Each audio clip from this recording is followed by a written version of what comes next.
The moment I turned the key in my apartment's lock, an unsettling stillness greeted me. It wasn't the usual calm of an empty home, but a raw, stripped-bare quiet that seemed to bounce off the naked walls.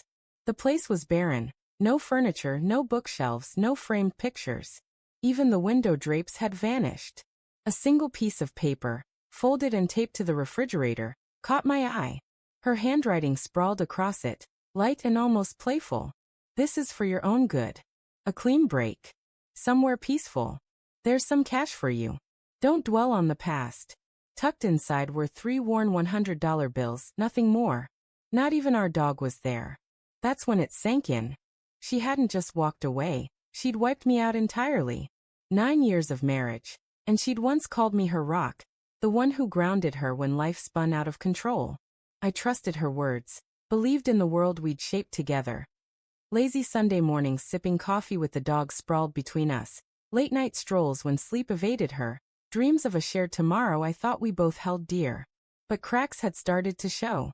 The growing distance, her late hours at the office, her phone always face down when I entered the room. I told myself it was temporary, that our bond was unbreakable. I was wrong. She was just better at hiding it. My hospital stay was meant to be brief. A minor crash, a short recovery, a week of quiet. She never came to see me. I chalked it up to her busy schedule, never suspecting she was dismantling our life like a thief who knew every lock. The neighbor mentioned seeing them haul boxes to a truck, looking carefree, happy even. Them, my wife and the man she'd kept secret.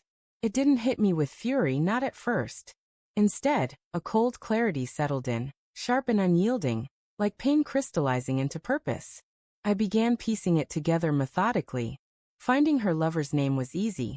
He was all over her social media, grinning in photos from events I was never invited to. A tall guy with a charming, careless smile, the kind that assumes it can claim anything. Then I found their hideaway, a lake house, nestled among trees, isolated and smug, a perfect spot for their fresh start. That's when my anger started to take shape, its edges honing themselves. I didn't act rashly. That's not who I am. I checked our bank accounts. Empty. She'd siphoned everything, savings, retirement, even the emergency fund.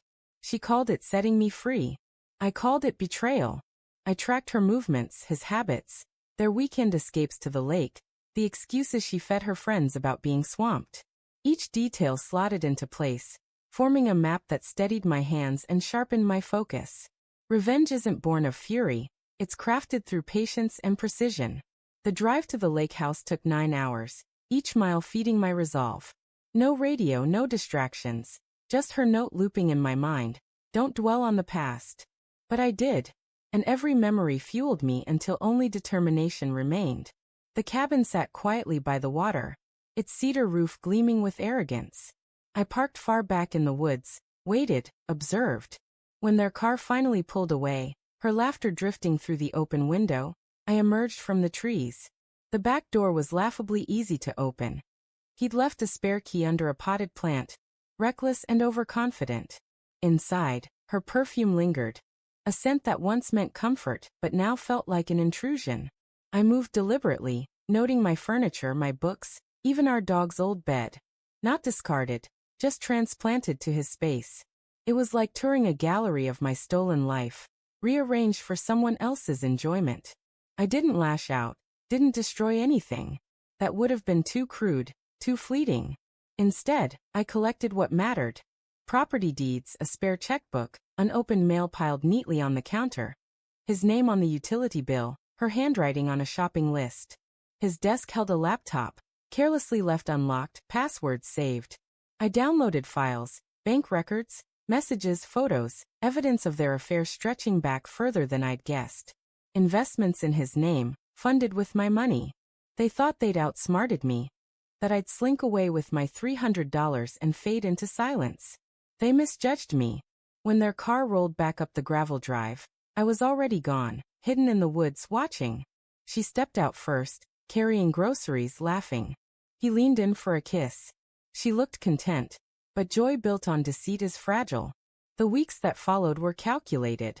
I sent copies of the documents to his business associates, the IRS, and his wife. Yes, he had one too. She responded quickly, furious and grateful, ready to tear his world apart. Using the same passwords she'd used to rob me, I drained just enough from their joint account to unsettle them, to make them feel the ground shift. Her workplace received an anonymous package, screenshots of texts, time-stamped lies, proof of office affairs. HR doesn't take kindly to such scandals. I didn't need to face them directly. I let their lives unravel from within, piece by piece. Late one night, her call came. I didn't pick up. Her voicemail was raw, frantic. "How could you do this? You've destroyed everything. You're twisted. You need help." I listened once, then erased it. The last time I saw them was in a courthouse corridor. She avoided my gaze. He looked diminished, his easy grin gone. Their lawyers squabbled, their futures crumbling. I walked by slowly, calm, unnoticed by anyone but them. They said nothing, didn't dare. Now my apartment is still bare, but the emptiness feels different. Not hollow but purified. The dog. I found him. She hadn't given him away, just abandoned him at a shelter with a made-up story. When they scanned his chip, they called me. He bounded toward me, tail wagging, as if no time had passed. Maybe for him it hadn't. I don't think of her much anymore. When her face crosses my mind, it's not pain I feel, it's triumph. She wanted me erased, silenced. Instead, I left her with nothing, not even the pretense of victory. I didn't start over somewhere new. I rebuilt right here, in the wreckage of what she tried to steal. For the first time in ages, the silence belongs to me.